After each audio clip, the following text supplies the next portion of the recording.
Bom, boa tarde a todos, bem-vindos à segunda parte do quarto dia de World Football Summit Live, powered by Ronaldo, um evento que é co-criado com a Octagon Brasil.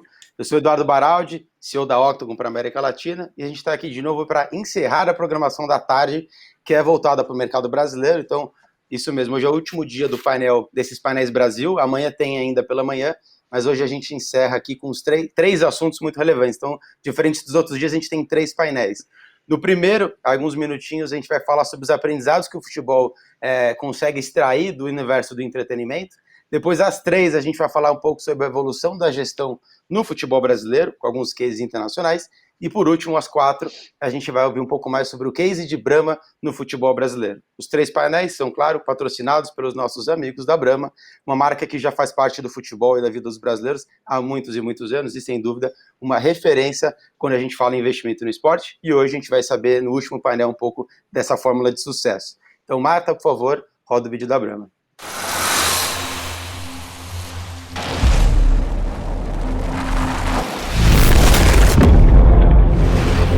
Beba com moderação. Bom, vamos então para o nosso primeiro painel, que vai ser mediado por mim, então uma pessoa a menos para eu apresentar aqui. E o assunto, não à toa, eu escolhi mediar porque é algo que me interessa muito. A gente vai falar um pouco sobre o que o futebol pode aprender com a indústria do entretenimento no pós ou durante o Covid. E para falar do tema, a gente tem 3 convidados, amigos, que são perfeitos para abordar esse assunto.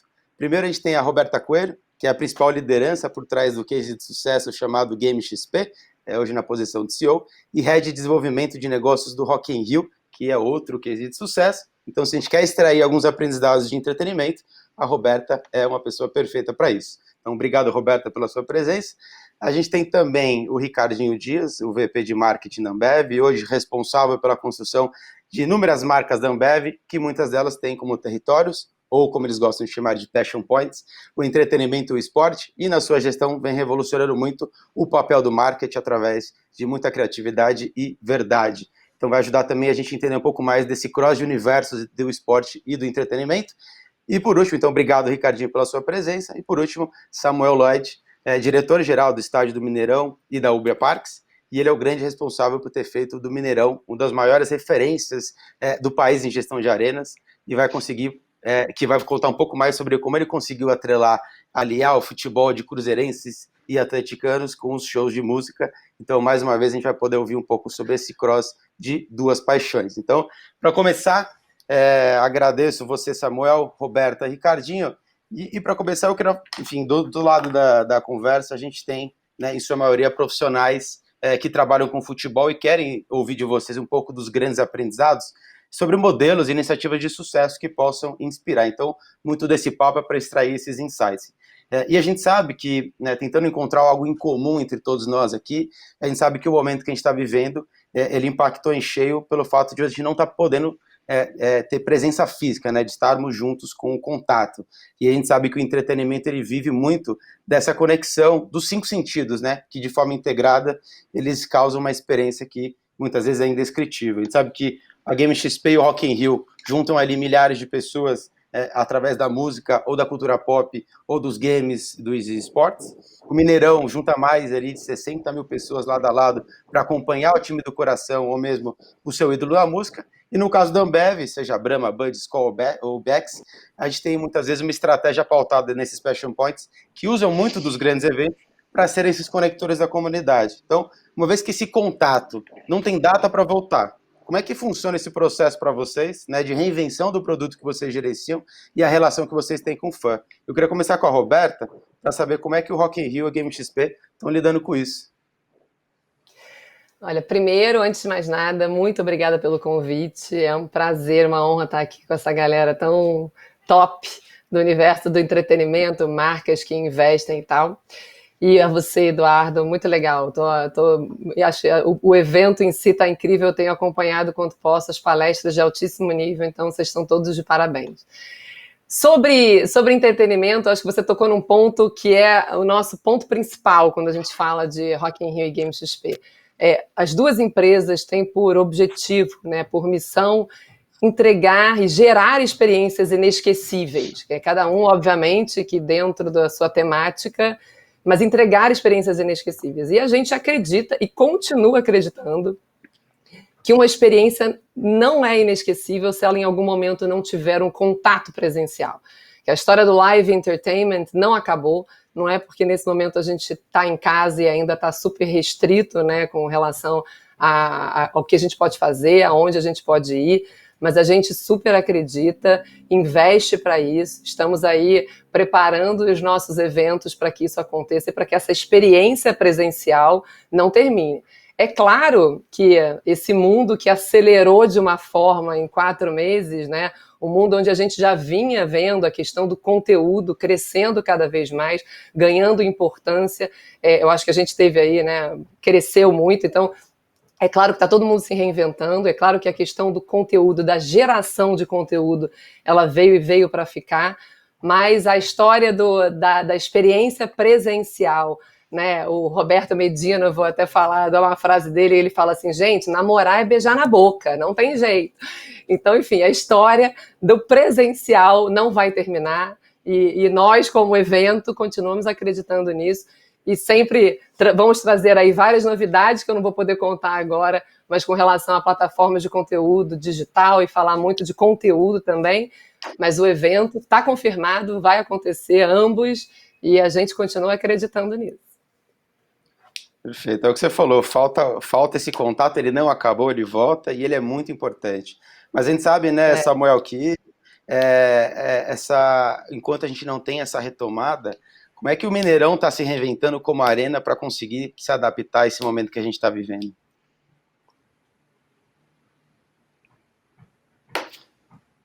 Acho que você está no mudo, Samuel. Está no mudo, Samuel. Pronto, resolvido? Boa.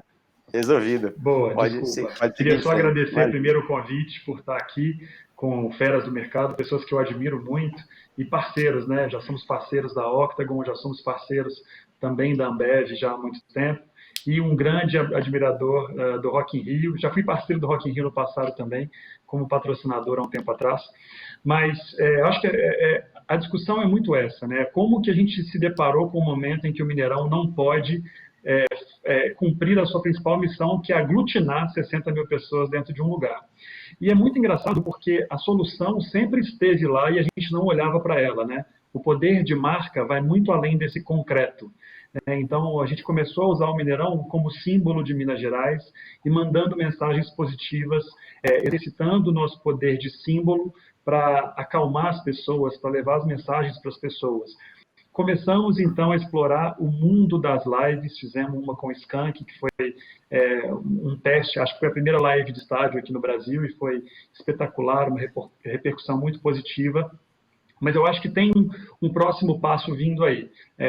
A ideia é que a gente consiga explorar cada vez mais esse poder de marca e conquistar uma presença digital que hoje o estádio ainda não tem. Já crescemos muito, mas no mundo do futebol, quando a gente olha para o mundo dos eventos e olha para o mundo do futebol, e aqui eu estou falando de propósito, eventos e futebol, porque para mim tudo é entretenimento, o futebol precisa sair dessa bolha que ele vive e entender que ele é entretenimento, porque quando ele entende que ele é entretenimento, ele melhora sensivelmente a experiência das pessoas, do momento que elas saem da casa dela até o momento que elas voltam para a casa delas, ou que elas se entretenham dentro de casa no sofá assistindo a um jogo. Né? O Mineirão, então, a gente pretende, isso despertou em todos nós a transformação digital necessária para uma arena. Então, a gente precisa pensar em catracas que sejam contactless, estamos pensando na experiência do bar na hora de consumir o seu produto. O Mineirão é um estádio do Brasil que tem uma tradição gastronômica, a gente tem um prato típico, como é que nós vamos transformar essa experiência que hoje ainda é na fichinha? Né? Então, o mundo dos eventos já evoluiu bastante em relação a isso. O futebol precisa se inteirar das novidades. Sem dúvida. E quando você diz que o futebol precisa entender que também é entretenimento, sem dúvida isso muda a forma como a gente vê o produto futebol. Mas lá na frente eu vou voltar a falar um pouco sobre o futebol, como ele evolui como entretenimento. E eu queria passar a bola para o Ricardinho, pegando o gancho que, inclusive, o Mineirão, a Brahma também faz parte dessa história do Mineirão. Ricardinho, agora, sabendo que a gente não pode ter esse contato físico e que as marcas da Ambev, muitas delas, né, utilizam esses eventos como conectores, sejam eles esportivos ou não, e que o momento de consumo de cerveja também tende a ser coletivo, o que muda na estratégia no momento que a gente não tem esse contato físico? Bom, sou longe de ser o Roberto Medina, talvez o maior empresário da música, do entretenimento do Brasil, e com certeza alguém que vai continuar junto com o Rock in Rio fazendo muita coisa, mas eu vou ter que roubar essa frase dele, Roberta, porque beber cerveja sim é beijar na boca. Então imagina só, para uma empresa que vende cerveja, não poder beijar na boca é muito difícil também. Então a gente está sofrendo, obviamente. É algo que eu concordo com a Roberta, a gente não quer ficar nesse mundo, a gente quer voltar para um mundo onde a gente pode se unir. O papel da cerveja na sociedade é justamente esse, é trazer as pessoas para perto umas das outras, é unir as pessoas. A cerveja sempre foi isso e sempre vai continuar sendo isso. Agora, dado que a gente tem que fazer isso no momento, dado que a gente está vivendo essa pandemia e o certo é ficar em casa, o certo é realmente não se aglutinar, é não ir no Mineirão, talvez, né, com 60 mil pessoas, apesar de eu querer, a gente está aproveitando para criar novas ocasiões de consumo. Né? O próprio Samuel deu um exemplo de algo que a gente fez a 4 mãos junto com eles e deu muito certo. A gente está investindo no e-commerce, a gente está aproveitando para fazer, né, para trazer lives para dentro da casa das pessoas, a gente está aproveitando, enfim, para fazer uma série de coisas que não era parte do nosso plano, ou talvez até do nosso DNA, que certamente vão agregar muito valor no futuro. Eu, particularmente, eu estou muito otimista com relação ao futuro. Eu realmente acredito que a gente vai sair dessa muito mais forte do que a gente entrou. Sem dúvida, Ricardo. Eu compartilho também desse otimismo. Que bom, Roberta também, imagino que o Samuel também. É importante, a gente tem que olhar... Vai todo mundo beijar na boca! Vai todo mundo beijar na boca, tomar cerveja, ir para o Mineirão, aproveitar o Rock in Rio, Game XP, e tudo isso que a gente sabe que só o esporte e o entretenimento consegue gerar esse sentimento, como eu falei no começo. E, enfim, somos otimistas, e acho que muito que você falou, Ricardinho, né, de novas ocasiões de consumo, e inclusive o lance das lives é fenomenal, a gente vai falar um pouco mais para frente sobre isso também. E eu queria falar um pouco, inclusive, falando o que eu falei para o Samuel, que ia voltar a falar de entretenimento e esporte. Samuel, a gente sabe que a gente está vivendo uma época que quase tudo é on demand, né? E hoje o esporte, né, talvez seja o único conteúdo que consiga segurar uma pessoa na frente da TV ou no estádio por 90 minutos, né, no caso do futebol, mas com o esporte como um todo. E sabe até porque você assistir depois, né, o resultado já não é a mesma coisa. Você acredita que o futebol sempre vai ter esse diferencial, ou ele corre o risco de perder o interesse e a atenção do consumidor, né, do torcedor, se não repensar essa experiência do fã, seja ela dentro de casa, seja ela no estádio? Ou ela sempre vai conseguir se basear pelo fato de ser ao vivo, pronto, o produto não precisa mudar? Olha, eu acho que não tem nenhuma hegemonia no mundo que não pode ser ameaçada em algum momento. Então a gente tem que olhar com atenção o tempo todo. O futebol é massivo no Brasil como principal esporte, é o que todo mundo acompanha, mas na Roma Antiga já foram os gladiadores, né? Então a gente tem que pensar que o mundo evolui. O futebol precisa olhar para movimentos como, por exemplo, os games. Você falou aí, né? O futebol tem esse poder de deixar uma pessoa presa por 2 horas. Tem gente que fica 8 horas dentro de uma sala jogando videogame, né? Então, assim, existem novos movimentos chegando. Eu acho que as novas plataformas podem e devem ser melhor exploradas pelo futebol. Quando o futebol ele entende seu poder de comunidade, ele normalmente movimenta muito mais do que apenas o seu poder de jogo, né? Vou dar um exemplo aqui de Minas. No caso do meio de uma pandemia como essa, o Atlético lançou uma camisa que foi feita pelos torcedores e vendeu em uma semana mais de 100 mil unidades, uma camisa de mais de R$270 no meio de uma crise. Então, esse poder de mobilização, esse senso de comunidade, vai muito além desse jogo dentro das 4 linhas. Esse entendimento é vital para entender o futebol. No caso do Mineirão, o Mineirão teve que se reinventar há 4 anos, quando a gente se percebeu que só com jogos de futebol a arena não se sustentava. E nós começamos a nos entender como uma plataforma de entretenimento. Cabe tudo dentro desse negócio, contanto que faça uma experiência positiva, memorável e afetiva para as pessoas. O futebol precisa se entender como algo muito maior do que acontece dentro daquelas 4 linhas. E ele tem muita força. Sem dúvida. E essa junção da comunidade é excepcional, porque, de fato, eu acho que o tempo que a gente está vivendo, ele traz alguns aprendizados e algumas inovações que elas já estavam no pipeline, né? A gente, de alguma forma, acelerou elas para a gente conseguir trazer essas inovações, como é o caso que você falou do Atlético, e conseguiu, no meio de uma pandemia, ter um case de sucesso. Isso é fenomenal. E eu vou puxar para o Ricardinho, porque eu sei que quando a gente fala de entretenimento é a praia dele, principalmente quando a gente fala de não interromper, né? E sim de entreter. Eu sei que essa é a sua tese, Ricardinho. Eu sei que isso também... Eu tenho até um livro aqui, pô, que esqueci. Eu até escrevi um livro sobre isso, eu estava até procurando. Fala, aqui, qual é o livro que Ricardinho está lendo para os nossos Peraí. Peraí.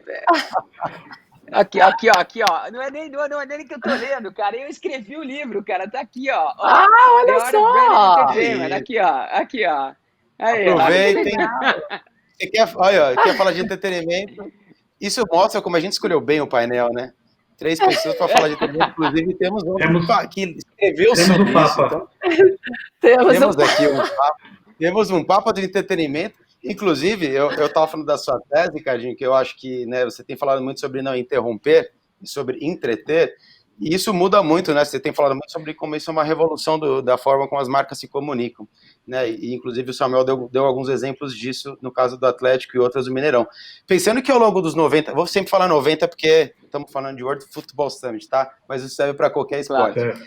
Os olhos do fã estão voltados nesses 90 minutos para assistir o jogo. Como é que uma marca, no seu caso, ou mesmo um clube, uma liga, pode entrar nessa conversa sem interromper e ainda assim ser relevante? Eu sei que vocês têm, inclusive, ferramentas dentro da Ambev para poder monitorar isso. Como é que você enxerga essa questão dentro desses 90 minutos? Em primeiro lugar, nada me alegra mais do que escutar o Samuel, que é um cara que está intimamente ligado ao futebol e ao estádio, que é a nossa casa, de uma certa maneira, pensar como ele pensa, porque é exatamente assim que a gente quer evoluir o esporte, é exatamente assim que a gente quer crescer junto do futebol e dos estádios, e a gente sabe que no final do dia, quem tem o conteúdo vai mandar. Então, o nosso foco, e até o Samuel comentou do mundo dos games, né? Que é o jogador que fala, o motor dele é o Fortnite, porque o Fortnite rouba dele o maior ativo que ele tem, que é o quê? A atenção, que é o tempo. Então, uma marca de cerveja que quer se comunicar, ou qualquer marca do mundo que queira se comunicar com os consumidores daqui para frente, vai ter, ou elas vão ter, que entreter, porque os consumidores não vão ser mais, ou eles não vão permitir mais que as marcas continuem interrompendo eles.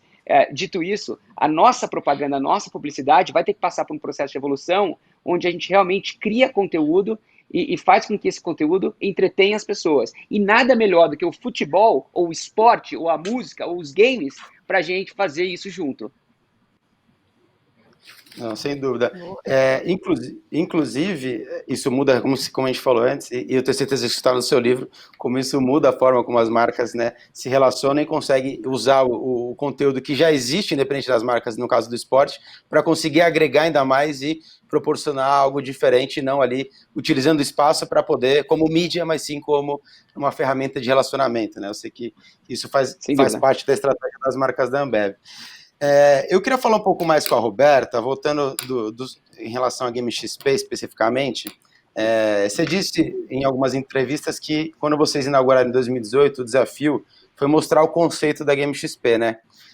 Em 2019 vocês passaram a ter um desafio de mostrar que o evento era para todo mundo, né? E vocês conseguiram fazer isso muito bem, vocês juntaram ali diversas comunidades em torno dos games e dos esportes, e claro, me corrija se eu estiver errado, mas o lado competitivo nessa história, ele é menor quando você olha toda a comunidade que vê os games como uma forma de entretenimento. Então, eu queria saber como é que você acha que vocês conseguiram construir isso, um evento tão democrático e agregador, e se você acha que o futebol tem o potencial de também criar um game park como a Game XP, sem depender de uma grande competição acontecendo.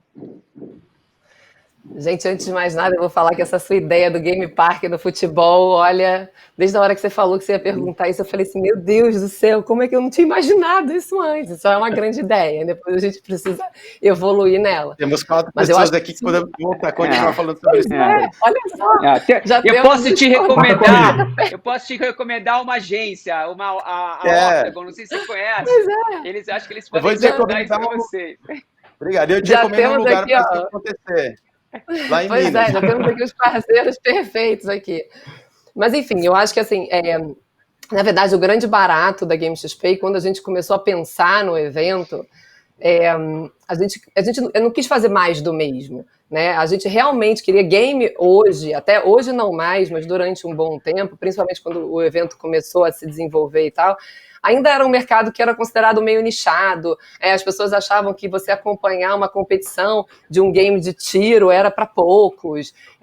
E não, o que a gente olha, a maneira como a gente olha para videogame, e está entre as missões da Game XP, é que videogame vai para o mainstream. E, óbvio, a gente não vai acabar com o esporte tradicional de jeito nenhum, mas assim como hoje, eu sou fanática por futebol, de verdade, não estou falando isso porque a gente está num evento de futebol, mas eu amo futebol, não vou falar meu time, mas eu super acompanho futebol, mas eu sou uma negação para jogar futebol. Então, a gente acredita muito que o videogame isso está acontecendo, até porque o Brasil hoje em dia consome muito videogame, é um dos países que mais consome isso, mas o videogame vai chegar lá, eu vou estar sentada com meu filho, vendo uma partida de videogame do meu time predileto, tomando uma cerveja e vivendo aquilo da mesma forma que eu vivo o futebol. Então, a Game XP precisava fazer de tudo um pouco, né? A gente tinha que trazer para dentro do evento essa parte competitiva e linkar ela com o mainstream, né? Para que as marcas pudessem se sentir à vontade de estar falando com esse conteúdo. Então, você tem marcas que não necessariamente querem falar com conteúdo competitivo, mas querem falar com game porque eles querem falar com gente jovem. Então, de que forma que você cria um evento que consiga abraçar todo mundo, que seja para todas as idades, que seja transversal, né? Nós somos filhos do Rock in Rio, e o Rock in Rio é um evento muito transversal. A cada edição, o público do Rock in Rio se renova porque os jovens ficam torcendo para ver a hora que eles vão na próxima edição do Rock in Rio, e a Game XP ela veio muito com esse objetivo, de você criar um evento para a família toda. Então, a música já foi identificada lá atrás, esse link da música com os games, a gente nasce dentro de um festival de música, então ter um palco de música importante, imponente, faz parte da nossa estratégia, né? É um dos pilares do nosso evento. Você trazer o game, esse pilar de game do nosso evento, você trazer ele dentro das duas verticais que ele tem, que é o game casual e o game competitivo, também é super importante. Então, a gente tem lá uma arena de 4.000 pessoas, para 4.000 pessoas, com a maior tela de games do mundo. Enfim, incrível isso, trazendo competição e mostrando que esse lado do videogame é muito forte no Brasil. Mas a gente tem as nossas outras arenas que falam do game de forma muito casual. Então, enfim, para não me estender muito aqui, eu acho que no final das contas o que a gente fez foi identificar um modelo de negócio que é super possível para o futebol. Você imagina, o futebol está presente nas nossas vidas o tempo inteiro, né? Eu moro no Rio de Janeiro, então é na praia, quando eu vou na praia, que a turma está jogando futebol, futevôlei e tal. São as camisetas dos times circulando pela cidade mais do que nunca. Futebol é super presente na nossa vida. Então, acho que o Samuel falou em vários pontos, né? Assim, a tal da experiência do consumidor, você começar a pensar quando o cara sai de casa, quando ele entra no metrô, no ônibus, para poder ir para o estádio, isso tudo, a tal da experiência do consumidor, ele assistir um jogo ao vivo ou assistir um jogo na televisão, isso tudo é algo que o futebol pode evoluir, sem dúvida nenhuma, acho que já evoluiu bastante, que a gente tenta fazer com os nossos eventos, né, tanto o Rock in Rio como a Game XP, a experiência do consumidor para a gente é o número 1, é o que a gente precisa focar para poder entregar a melhor experiência possível. E sobre o Game Park do futebol, foi a melhor ideia que eu vi nos últimos tempos, porque eu acho mesmo que você pode ter, né, trazer uma arena competitiva, você pode ter futebol competitivo de game shows e tal, você pode ter as brincadeiras, enfim, acho que futebol, assim como game, assim como música, é para toda a família, é só uma questão de como você envelopa o produto. Perfeito, eu acho que você falou coisas muito interessantes, e é impressionante como vocês conseguiram juntar uma série de paixões e comunidades no mesmo lugar, e deu muito certo essa mistura, né? Eu gosto só fazer Claro. eu acho que o fato de você conseguir fazer essa mistura de uma forma bem sucedida, para as marcas isso é muito bom, porque você consegue criar um evento, no nosso caso um evento, mas você consegue criar um evento onde várias marcas podem se ativar. Então, quem gosta de falar com o público, né, mais hardcore, vai falar, quem gosta de falar com quem quer ir na montanha-russa, quer assistir um show de música, vai estar ali de alguma maneira, né, orbitando em volta daquela temática. Ele é democrático para quem está e também para as marcas que estão, para o espectador, para o fã e para quem está também como marca, poder conversar em distintas áreas e temas, né, sabendo que o evento é extremamente democrático. Você falou muito, Roberta, desse modelo que dá certo, e algumas coisas estão ali interligadas. O Samuel falou muito que o futebol tem uma questão tem que ter uma autocrítica também, de olhar não só como lado competitivo de performance, mas sim como entretenimento. E assim como vocês conseguiram juntar uma série de paixões dentro do único espaço, o Samuel falou muito também de uma paixão que eu nem tinha mencionado, mas que é a gastronomia, né? O Mineirão é reconhecido por isso também.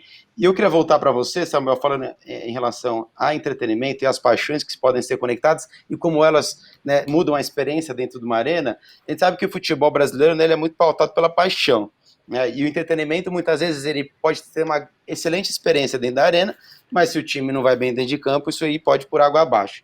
Mas quando você olha no mercado norte-americano, você tem a MLS, por exemplo, o futebol, que ninguém me ouça, mas o futebol, a qualidade não se compara com a nossa daqui, mas você vai num jogo, é uma baita experiência. Tem gente que vai num jogo de NFL, não sabe nem das regras, mas fica admirado com tudo que você vê lá. Enfim, eu posso estender isso para o hockey, para o beisebol e por aí vai. Você acha que a gente consegue gerar essa mesma experiência para o torcedor brasileiro, né, sem que essa relação quase que visceral do brasileiro com o futebol não atrapalhe? A gente consegue gerar uma experiência como essa sem que dependa do que está acontecendo dentro das quatro linhas? Baraldi, eu acredito muito nisso. Eu acho que a gente não precisa reinventar a roda, os modelos já estão aí no mundo, a gente pode aprender com vários segmentos, é por isso que eu falo um pouco do futebol sair dessa... E aí o futebol brasileiro, tá? Porque nós temos exemplos no mundo em que o futebol, com torcidas fanáticas também, já tem comportamentos diferentes. Então eu acho que olhar o futebol como negócio, a Roberta falou dessa questão da jornada do torcedor, né? Da hora que ele sai da casa dele até a hora que ele volta para a casa dele, isso pode criar uma série de, inclusive, lacunas comerciais ali de ativação das marcas, né, nesse transporte. A Brahma faz uma coisa muito bem. Quando a Brahma ativa um estádio de futebol, ela vê o resultado nas gôndolas, porque hoje eu não consegui ver meu time do coração, mas eu quero ter a sensação do estádio, eu vou sentar na televisão, em frente à televisão, vou ligar a televisão, vou abrir uma Brahma e, quem sabe, pedir um tropeiro por um delivery e ter a experiência do estádio de futebol, que é um pouco do que o Mineirão está pensando para esse futuro, né?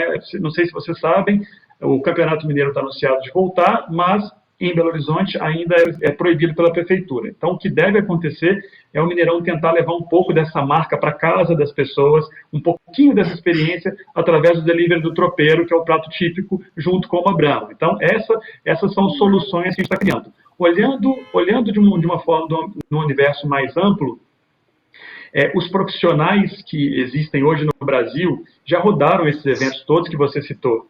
Tem muita gente preparada, que já teve uma experiência na NBA, que já teve na NFL, várias experiências, e não precisa ir, né? Hoje, com a internet, a gente assiste de longe. Nós tivemos alguns casos no Mineirão, 2 finais de Copa do Brasil, em que a gente conseguiu fazer um game show, né, com shows de abertura, apagamos as luzes do estádio, mas ainda a dificuldade de você provar que é possível fazer e que é um sucesso é gigantesca. Existe uma certa baguncinha em quem manda nesse protocolo do futebol. Se é a TV, se é a federação, se é o direito de arena, o que no caso do entretenimento está muito mais definido, né? Eu sou dono do meu evento, eu faço dele do jeito que eu quiser, dentro daquela legislação. No caso do futebol, a gente tem um outro complicador que para que o meu evento dê certo, eu preciso de um bom rival. E isso é muito louco, isso apimenta muito essa relação.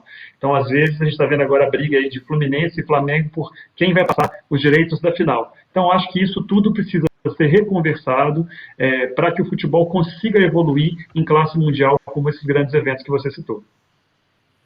Perfeito. O futebol e que semana para o futebol, hein? Falando em revolução falando em revolução na mídia no Brasil e falando de futebol, essa semana aqui está sendo reveladora. Tensa. Não, muito. Verdade. Vocês estão dando Baraldi não quer falar. O Baraldi não quer falar. Eu só tô ouvindo. Fala aí, Baraldi. Qual que é o futuro do futebol? O Baraldi está se sentindo conflitado no momento. A gente tem que tomar. A gente vai fazer a pergunta para você agora, Baraldi. A gente vai fazer a pergunta para você agora. Entendeu? Chega de você moderar. Qual é o futuro da mídia com relação ao futebol no Brasil, Baraldi? O que você acha que vai acontecer? Eita! Eu vou para a próxima pergunta aqui, Ricardinho. O programa é saia justa. Mas você tem, enfim, você tem razão. O modelo está mudando muito e o futebol precisa evoluir. E acho que o que o Samuel falou, o ecossistema do futebol, ele é tão promissor, ele é tão gostoso de ver todos os players que estão envolvidos, porque tem uma paixão, tem negócio, tem interatividade, tem possibilidade das marcas interagirem, é perfeito. Mas a gente sabe que é um ecossistema como o paralelo que o Samuel fez com o Indústria de Entretenimento, ela é um transatlântico mudando de rota, né? Então a gente precisa muito chacoalhar essas estruturas para poder mudar.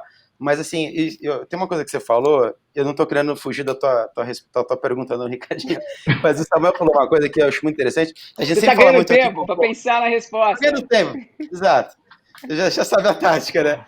Eu tô ganhando tempo aqui, mas o Samuel falou uma coisa que a gente viveu aqui, a gente fala muito dentro da Octagon aqui com nossos parceiros, que a gente viveu a década de ouro, né? O Brasil viveu aí, começou com o PAN em 2016, 2007 com o PAN e Copa do Mundo, Jogos Olímpicos.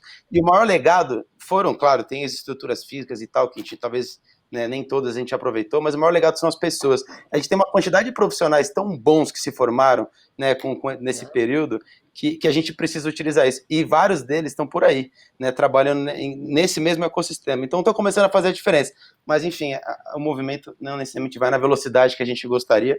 Mas você enfim, tem toda a razão. Deixa eu abrir um parênteses rápido aí com relação a gente, porque por mais que a gente tenha dificuldades legais, de infraestrutura, eu não tenho dúvida, fazendo uma analogia ao futebol, se o mercado de criatividade de pessoas ou no entretenimento ou nessa indústria criativa, se isso aqui fosse um campeonato de futebol, isso aqui seria a Liga Espanhola.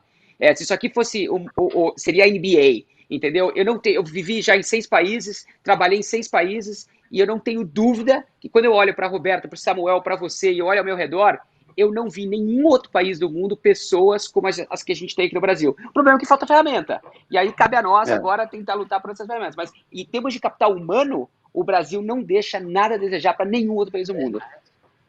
Exato. Falta ferramenta, mas acho que falta muito também algumas vontades também dentro desse ecossistema que acabam engessando ele também. Mas, enfim, acho que os exemplos que você deu e tudo que a gente tem conversado mostra como profissionais excelentes que estão aqui, que querem fazer a diferença. Mas acho que a gente está começando já há um tempo a ver alguns resultados, talvez, de novo, não na velocidade que a gente gostaria, mas a gente tem que, às vezes, parar de olhar lá para fora e olhar para dentro, porque a gente adora se inspirar, mas a gente tem que olhar que a gente tem coisa muito boa aqui acontecendo. Inclusive, falar em coisa boa, consegui fugir da pergunta do Ricardinho, eu queria voltar para você, Ricardinho, que você falou muito, é um entusiasta dos esportes, dos games, e você tem falado muito sobre as experiências de entretenimento dentro dos games, como é o caso do Fortnite, que tem ali inúmeros casos de sucesso, inclusive você comentou outro dia sobre um desses. Você acha que, falando de novo de revolução de mídia, você acha que o esporte, esse ecossistema, pode beber dessa fonte e não enxergar o Fortnite como um concorrente da atenção do consumidor, mas como um possível parceiro? Você acha que tem esse cross de exemplos como você vê no Fortnite? Não, sem dúvida. A boa notícia para mim, que tô vendendo um produto, um bem de consumo, ninguém é meu competidor. Na verdade, é o oposto, todo mundo é um aliado. E eu vou no aliado que tem mais atenção. Então, se amanhã o Fortnite me dá mais atenção do que uma propaganda na televisão ou qualquer outro meio, eu vou no Fortnite. A gente não tem nenhuma preferência pelo meio. A gente persegue a atenção. E qualquer empresa que vende um produto deveria estar perseguindo essa atenção. E o que o mundo dos games está nos mostrando agora é que, além de ter atenção, eles estão conseguindo, dentro desse ecossistema, traduzir essa atenção em engajamento. E no meu negócio, esse engajamento que é feito através da troca de dados, vale ouro. Eu brinco que é o petróleo da nossa geração, porque esse engajamento é o que gera... Acho que perdemos... Cortou aqui para mim, não sei se para vocês. Para mim também. Ricardinho, você está com a gente? Não, eu estou vendo ele, mas está sem som, Ricardinho. Está sem som. Eu vou aproveitar... Sem som. Ih, agora Ricardinho, talvez se você... se vocês quiserem talvez sair e entrar, Ricardinho, o time vai... já estão falando com você aqui no chat. Eu vou aproveitar o gancho do Ricardinho, que ele falou do petróleo os dados são o novo petróleo. E eu queria fazer para você uma pergunta, Roberta, falando aí, mudando aí o assunto para tecnologia e dados.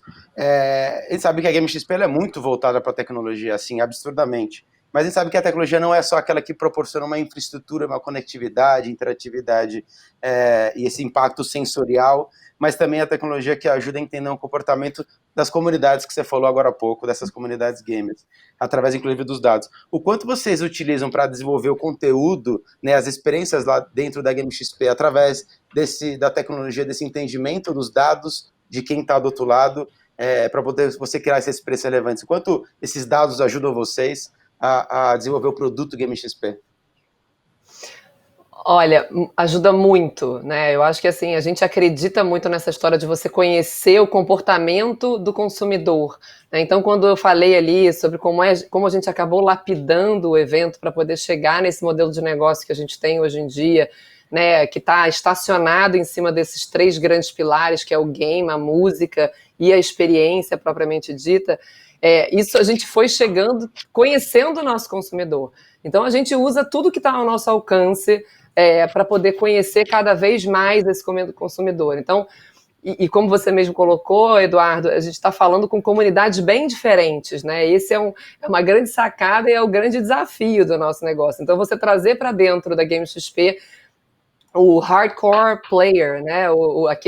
Aquele que realmente é fascinado, quer acompanhar os campeonatos, quer acompanhar, né, as ligas profissionais. Então, você tem que trazer ele de uma forma e você tem que preparar o espaço que ele vai frequentar dentro do evento, todo da forma como ele está acostumado, como ele quer ver, né? A ativação das marcas tem que ser de uma forma que não seja agressiva, porque eles têm todo um entendimento sobre isso, né? Quando você vai para o lado de fora e você quer fazer uma experiência de parque de diversões, a Disney, claro, é sempre um grande exemplo para a gente, né? A gente quer ser, assim, pretensiosos ainda, mas é o nosso sonho ser a Disney dos games, né? Onde a pessoa vai poder frequentar o nosso evento não necessariamente sendo um fanático pelo game, mas legal, você tem isso, é fácil, mas o que ele quer ver ali dentro, né? São famílias que a gente está falando, como é que é o comportamento, o que ele quer fazer, o que ele quer assistir um show, ele quer assistir uma música. Então, a gente faz muita pesquisa, né, nas nossas bases, nas bases, óbvio que hoje eu tenho a Globo, o Rock in Rio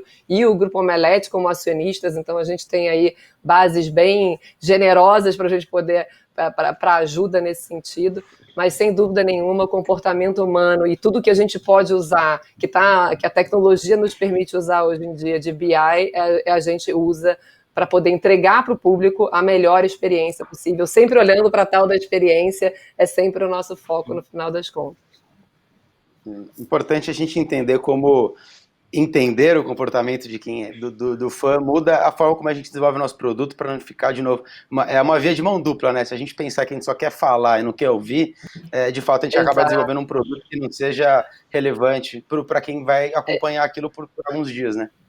Exatamente. E eu acho que uma coisa que é importante, que a tecnologia não necessariamente traz, aí eu volto para aquela sua primeira pergunta, dizendo que, assim, que nós, como grupo, ainda acreditamos muito na história do live, que nada me traz mais certeza do que a minha pesquisa de campo.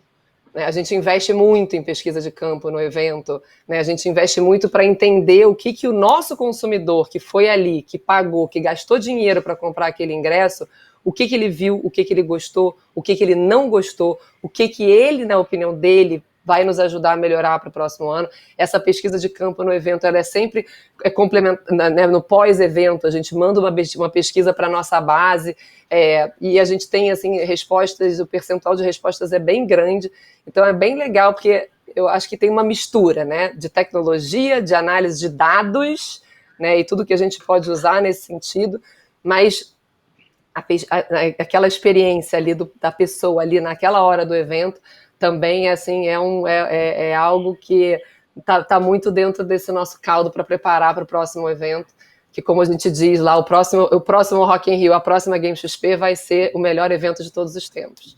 Então essa é a nossa meta. Ô Baraldi, queria pegar um gancho aí na fala da Roberta e aproveitar o tema, né, dessa discussão, é o que o mercado do futebol pode aprender com esse mundo do entretenimento, né?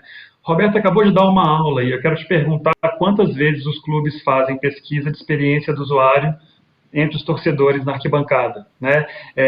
Olhar para esse torcedor, entender o que ele está falando, qual a experiência que ele tem, o que está bom, o que está ruim, e entendendo que na próxima semana, né, hoje é domingo, na quarta-feira você tem outro, corrigir aquele problema, e aquilo retroalimentar o negócio, e a coisa ir melhorando, evoluindo, isso não acontece, essa visão ainda não existe. No caso do Mineirão, essa pesquisa é feita a todo jogo, porque isso é uma regra contratual entre a Minas Arena e o governo do estado. Então a gente tem esses insumos o tempo todo, e caso eu peque, por exemplo, no serviço de alimentação, eu tenho uma penalidade no meu contrato.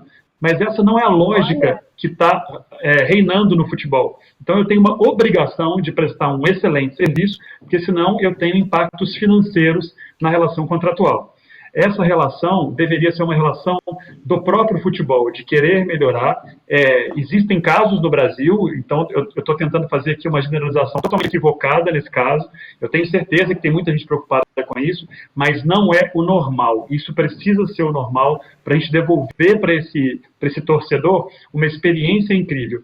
Futebol é um esporte de frequência, diferente do Rock in Rio, que você tem uma vez a cada 2 anos, Game XP, se não me engano, é uma vez por ano. A gente precisa fomentar essa volta ao estádio com muita frequência, tirar o cara da casa dele e levar. E um outro ponto de atenção é como as novas gerações estão sendo educadas a se entreter. Se eu tenho um entretenimento fantástico dentro da minha sala, da minha casa, eu não aprendo a ir ao estádio, eu não entendo aquele evento, tem gente que tem medo daquela multidão de desconhecidos. A gente precisa melhorar a experiência para educar as crianças a voltarem aos estádios. Concordo. Perfeito. Ricardo, eu sei que perfeito, Samuel, colocação. Inclusive, voltei. Ricardinho está de volta. Eu juro que não fui eu que te derrubei pela pergunta. Você voltou com a gente.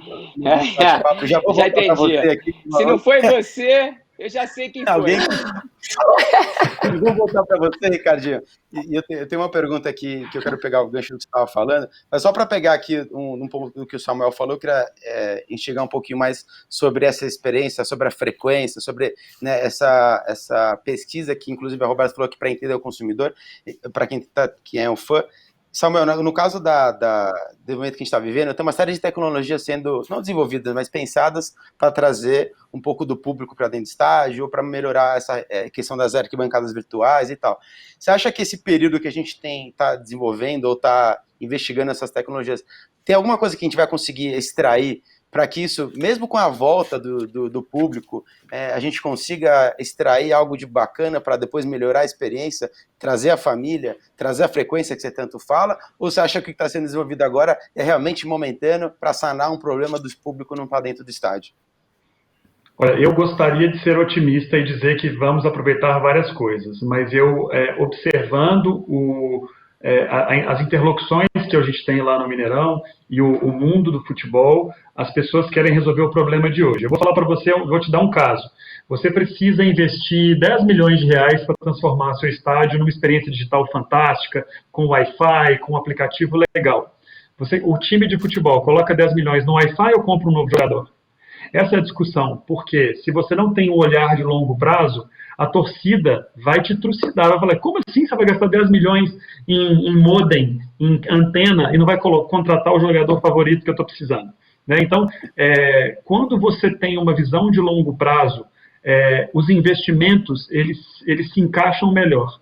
E hoje a gente não tem. Né? Então, os presidentes de clube ficam esperando o que eu vou fazer para ganhar a próxima eleição. E a gente não tem um trabalho de continuidade aí e de governança. Essa é a minha visão. Posso estar errado, mas eu tenho um pouco dessa visão aí. Enfim, temos que concordar. Samuel, eu vou voltar para o Ricardinho, que agora está com a gente de novo. Você deu o exemplo que vocês fizeram com o Skank, que foi muito legal, e a Ambev, claro, foi uma das pioneiras, e o maior destaque em lives de música, está toda hora se reinventando, agora com a live de Bex foi sensacional, e depois, né, recentemente, vocês estenderam isso, inclusive, para as lives com os clubes. Você acha que, mesmo com a volta da competição agora, essa produção de conteúdo pelos clubes é uma tendência ou foi só algo momentâneo? E também puxando o gancho que o Samuel falou antes, sobre os clubes também aproveitarem mais para produzir seu próprio conteúdo. Eu não tenho dúvida que esse é o futuro. Eu sempre falo que, né, quem tem o conteúdo é quem vai mandar no jogo. Dito isso, eu acredito muito no futuro do futebol, onde os clubes se tornam grandes produtores de conteúdo e usem esse conteúdo de uma forma muito mais abrangente do que é utilizado hoje. Eu não tenho dúvida que isso vai acontecer, a gente está vendo essa evolução já começando essa semana aqui no Brasil, semana passada, e eu acho que no final quem vai ganhar é o consumidor. E tudo que no final facilita, melhora a experiência e entrega um produto diferente, que agrega valor na vida do consumidor ou da consumidora, eu acredito que seja bom, positivo, e eu vou sempre colocar toda a nossa energia, nossos recursos por trás disso. Perfeito. Aproveitando que em relação a recursos e investir na produção de conteúdo, voltando um pouco sobre tecnologia dentro do estádio, eu queria pegar uma pergunta que veio do Renato Pesotti, nosso amigo Renato Pesotti. Ele falou um pouco, e aí acho que essa pergunta pode servir para os três, na verdade, talvez para o Samuel, para o Ricardinho aí, falando um pouco de experiência de estádio. Ele perguntou se no curto prazo, que experiências que o entretenimento pode ensinar para trazer essa emoção. Ele falou de sonorização dentro do estádio, transmissão por outras mídias, as fotos dos torcedores, transmissão via Zoom. Vocês acham que tem... O que é o melhor que o entretenimento pode trazer? Aí não pensando com a volta do público depois, para esse momento. Ricardinho, você vê algum aprendizado do entretenimento?